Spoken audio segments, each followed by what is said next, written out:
Hi, I'm Susan. Welcome to my home and studio at Windy Acre Cottage. It's a 100-year-old craftsman cottage where I love to paint and garden and entertain and care for all my wonderful fur babies, both those that are adopted and all the little fosters. It's also my home base for many fun adventures of the art, history, and gardening kind.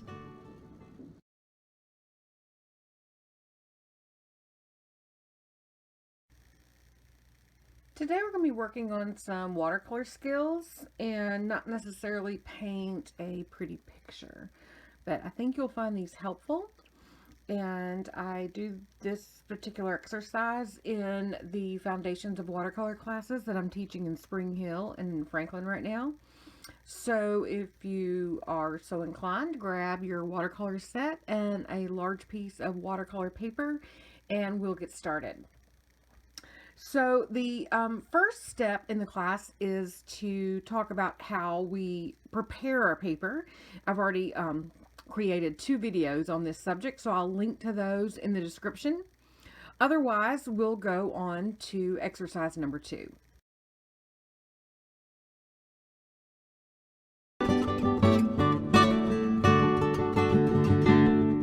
And exercise number 2 is to make a key for your watercolor kit.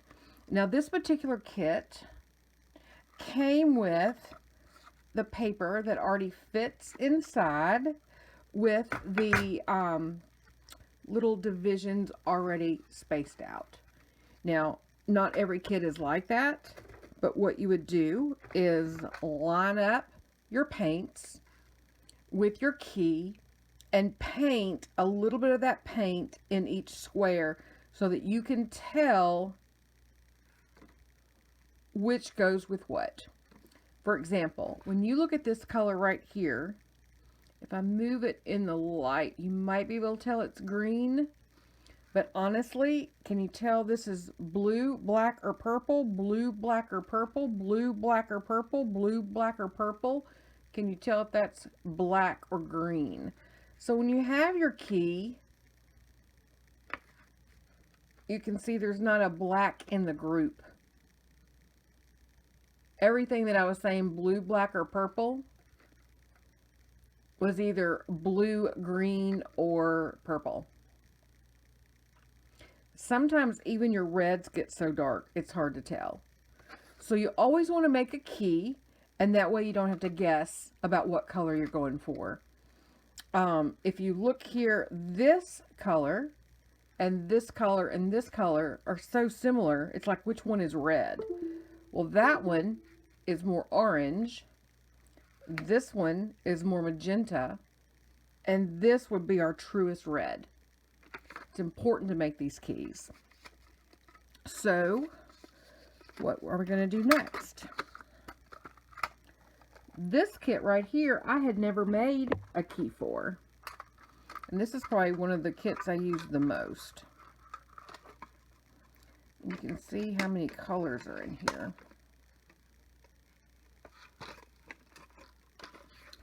So I just took a piece of watercolor paper and I cut it into a rectangle. If you wanted to, you could actually trace your kit onto the paper so you would know it would fit exactly, though you want to trim it on the inside of what you drew so that it actually would fit. But when you open this up, you can see where I lined up those colors. And ideally, I would have made this longer and made everything just line up perfectly, but I didn't do that. So I kind of have to fudge a little bit to know where I'm going. So the yellows, the oranges, and then the brown. And you may notice on this one, I put the most chromatic and intense and layered the most pigmented color at the top. And then just using clean water, I smeared that color down so you could see how it changes when it's diluted in water. So you've got more transparent color at the bottom going up to more opaque pigmented color at the top. Now, when I say opaque, it's not fully opaque. Only gouache would be that. But when you layer all your transparents, it does build up and makes it a little more opaque. So that's our step number 2.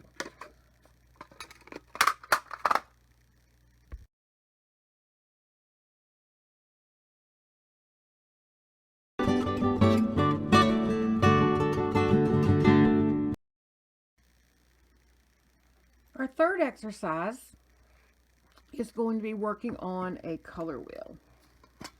And I'm just going to grab the top to a candle that I'm going to use to draw out a circle. You could use your washer cup bowl, you could use your, your teacup, whatever you've got to just use as a template to draw in a pencil circle on your paper. Now, considering this as the face of a clock, you want to put 12 at the top, 6 at the bottom, 3 on the right, 9 on the left, and then fill in the numbers around.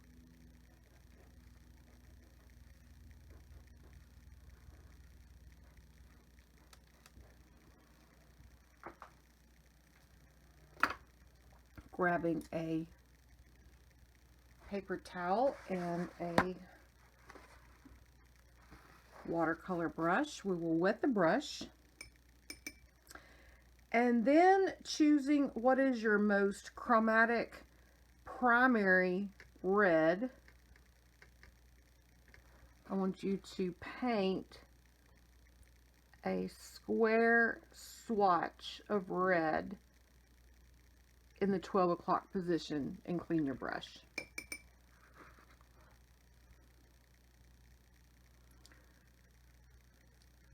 Taking what you think is your most primary of yellows, paint a swatch in the 4 o'clock position and clean your brush.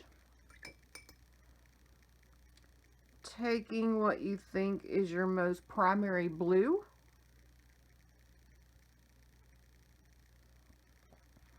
paint a swatch in the 8 o'clock position.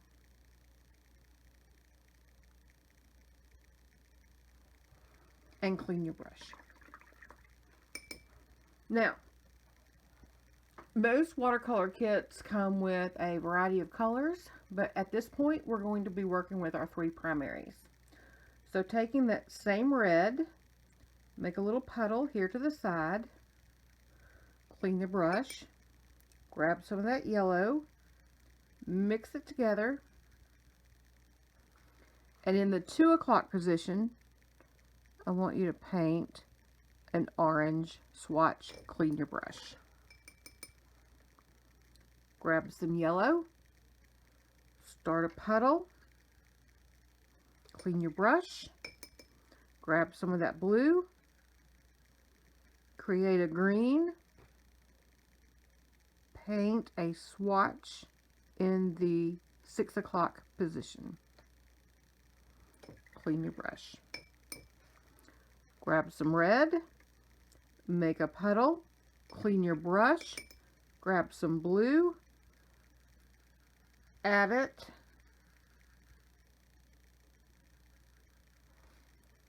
and paint a swatch in the 10 o'clock position.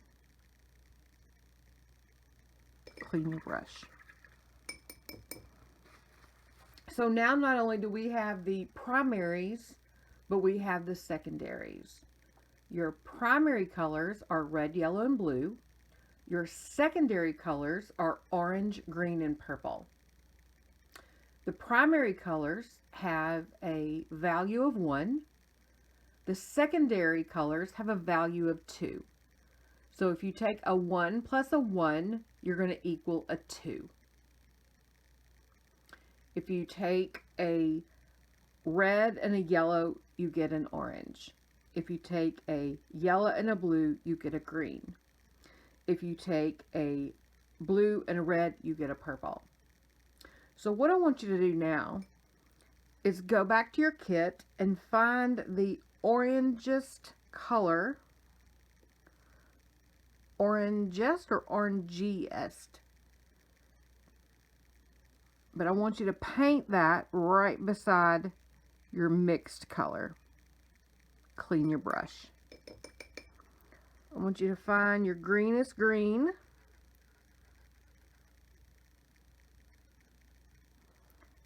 And paint that beside your mixed color.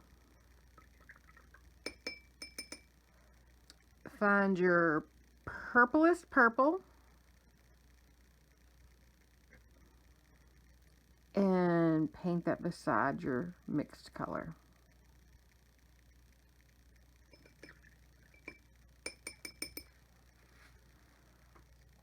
If those two colors don't match each other, there are explanations for that. One is you may not have used equal amounts of primary colors to mix those colors. Number two, the primary colors that you used may not have been fully primary. It is the artist's quest to find the perfect primary colors. If your red has any blue in it at all, when you mix it with yellow, it won't make a chromatic orange, but it'll make more of a burnt orange. If your yellow has any blue in it at all, or any red in it at all, whatever you mix with it will not be a pure secondary color, but it'll be a more neutral color. The same thing with your red and your blue. If either of those has any yellow in it, just the tiniest bit, when you mix them together, you're not going to get a nice chromatic purple or violet. It'll be more of a browner violet, because red, yellow, and blue mixed together make brown, and that resides in the middle of your color wheel. So if you want to take a little red, a little yellow, and a little blue, it will be brown. I used too much blue.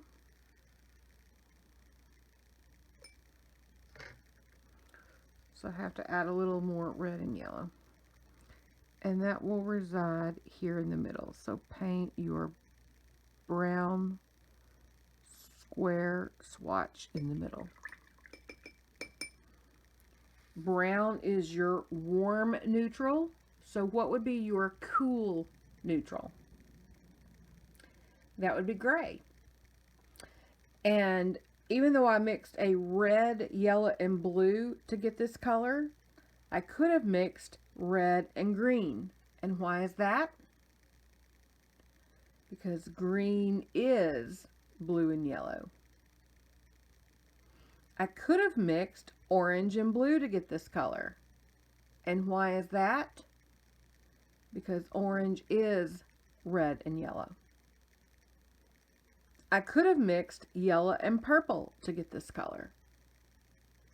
And why is that? Because purple is red and blue. Now, one thing I want you to note, if I wanted to get a gray, which is a cooler neutral, I could mix black and white together. But because those colors are so cold, I prefer to mix yellow and purple together. Well, I just told you if you mix all three together, you're going to get a warm brown. So how would it work to get a gray mixing yellow into purple? Yellow is a very warm color. So if I use just the tiniest bit of yellow, it will neutralize or bring toward the middle that purple, but it will not warm it up enough to be brown. So here's my purple right here. I'm going to grab the tiniest bit of yellow and put it in there.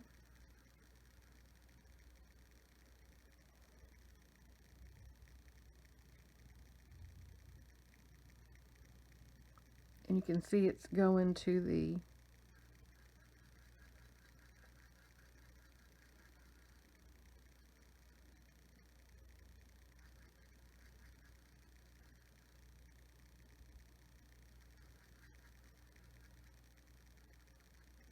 cool side of purple. Oops, that's a little too dark. A little too warm.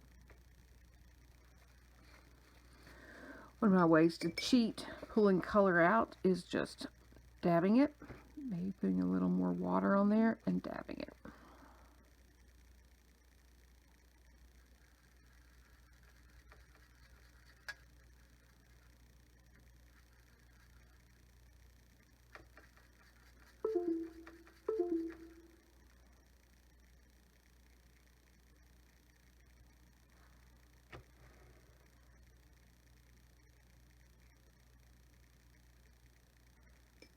There we go. So one thing we're not going to do today is our tertiary colors. And our tertiaries have a value of 3. So the way that you would create a tertiary color is you would take a primary color, value of 1, a secondary color, value of 2, mix those together, and you would get a tertiary. So if you took red and orange, you would get an orangish red. If you took yellow and orange, you would get an orangish yellow. If you took yellow and green, you would get a greenish yellow. If you took green and blue, you'd get a greenish blue. If you took blue and purple and mix it together, in the 9 o'clock position, you would have a purplish blue.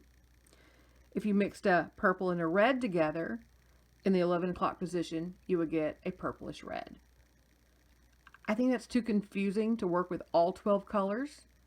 So I try to teach my students when it comes to color mixing that you want to work with the 3 primaries and the 3 secondaries and the relationship between them all. You need to memorize this. It's not a lot. You can do it. If you're a visual learner, do this exercise and know that red is across from green, purple is across from yellow, and orange is across from blue. If you have to think about what is the complement to yellow, what is not yellow?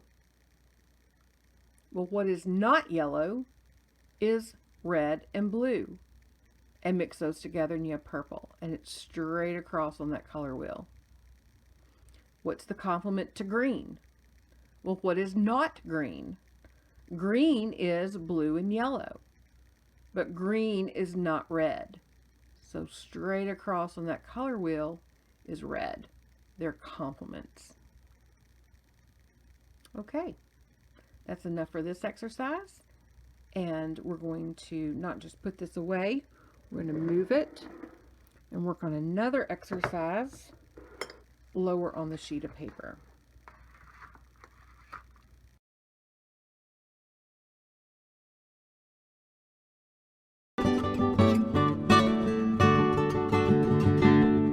Now this exercise is in complements, and we'll start with red.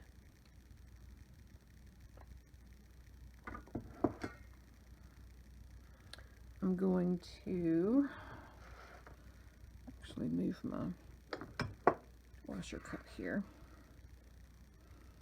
And I'm going to take my red, and I'm going to put a swatch right here.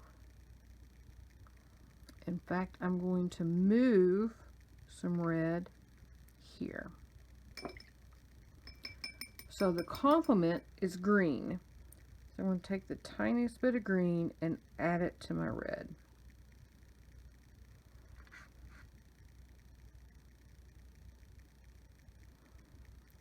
I'll add a little bit more green to my red.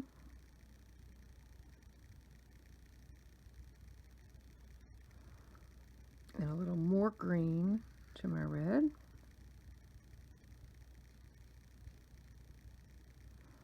Maybe a little more green to the red.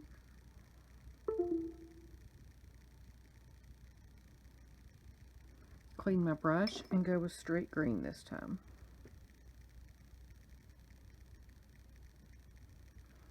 And you can see how that works. In fact, it looks like I might have gotten some red either in that green or my washer water is too red. But even that last green is not as chromatic as I would have liked. There we go. That one's better. Clean the brush. Now let's start with yellow. I'm going to add yellow to the top. And I'll have a yellow puddle right here. And to it, I'm going to add a little bit of purple.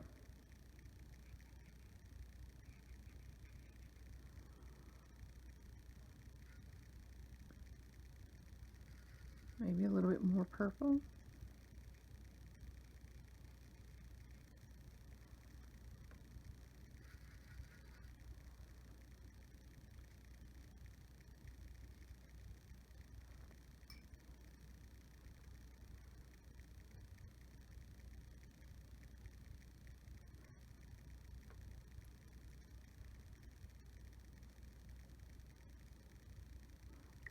And then clean my brush really good and just do straight purple this time.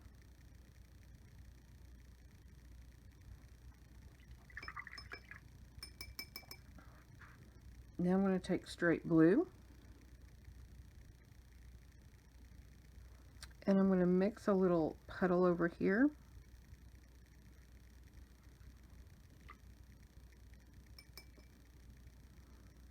I'm going to add a little orange.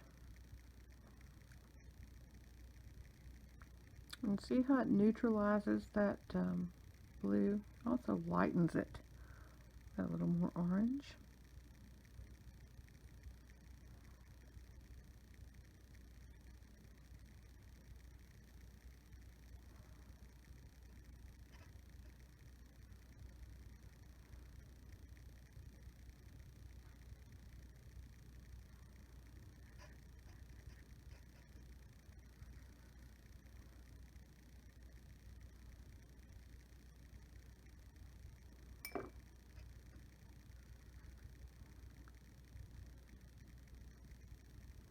And finally, I'm going to clean that brush completely.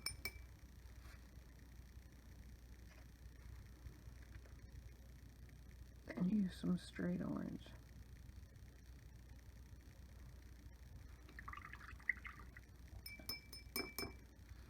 So you can see how we're starting with our most chromatic primary colors.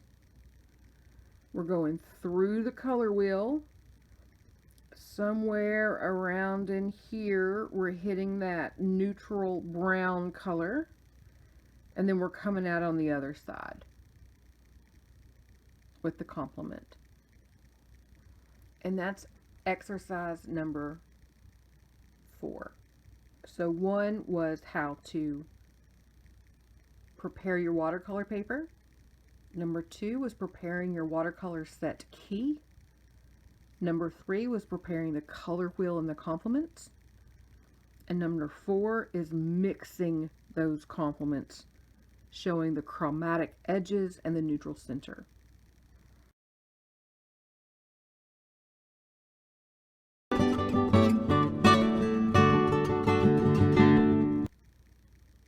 So exercise number 5 is going to be on sharp and soft edges. What I want you to do is pick a color. It doesn't matter which one. I'm going to go with this blue.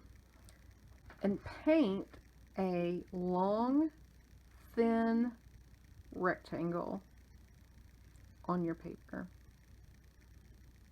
And I want that top edge to be razor sharp with that edge. So I'm using my brush so that it's crisp and clearly a sharp edge of blue against the white background. But that bottom edge, I want it to be soft.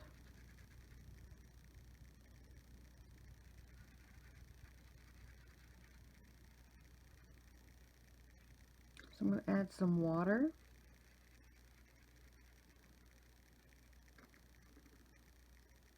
and some light pressure.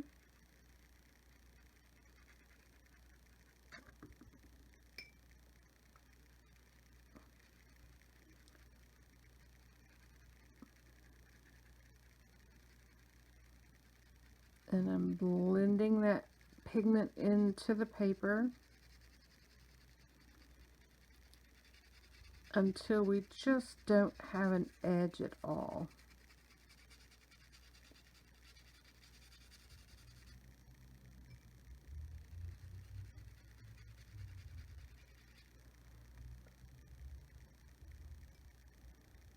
Hard to know where the color starts and stops. So we have a sharp edge, and we have the soft edge. And that's exercise number 5.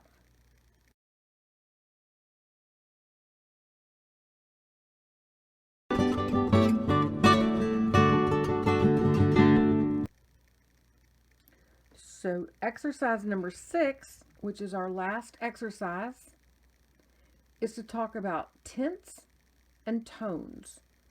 So I'm going to start with my red, and I'm going to make a swatch.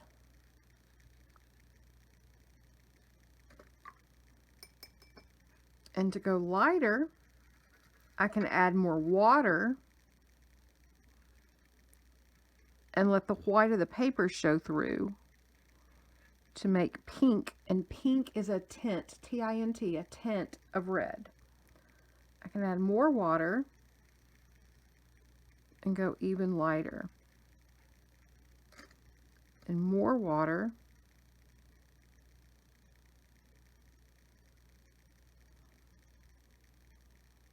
And even lighter.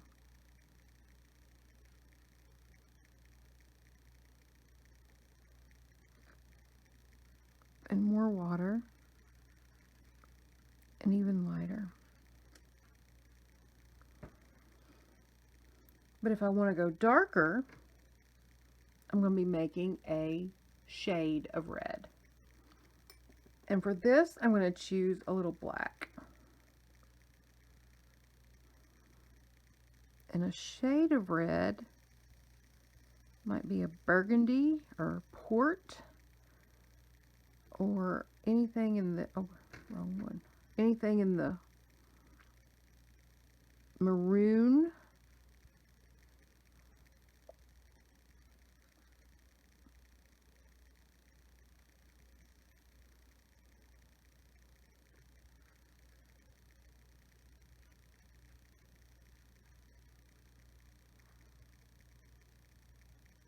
In the maroon family. So I'm surprised that didn't go darker. Maybe I didn't use it quite as intensely, because usually it does go really a lot darker. So let's try that again.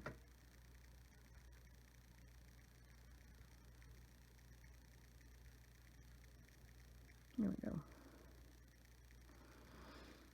Now watercolor will dry lighter, so you want to keep that in mind. Typically we don't mix pink with white, but you can. You cannot paint white into your painting as a color white. You use the white of the paper to be your white. But there is a white on your set, and mine is right down here next to gray. And that's used for color mixing. So if I wanted to, I could take some of that red, clean my brush, grab some of that white,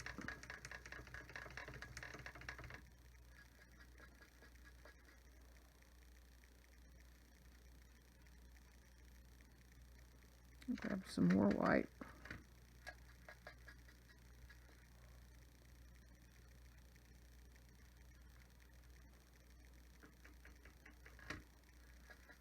some more white,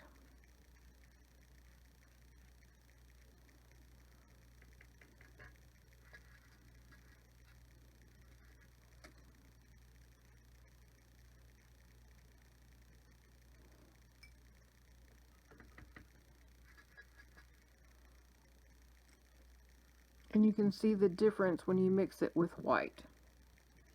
It looks to me to be a little more opaque, and it's not uncommon for your watercolor white to have a little opacity to it. And some artists even use gouache, which is opaque watercolor. So here are your exercises to work on. I will take photos of these and include them in the end of the video, and practice your skills, and then you can apply those to your watercolor paintings. I want to see your work, so be sure and share it with me on social media or email it to me. And happy painting!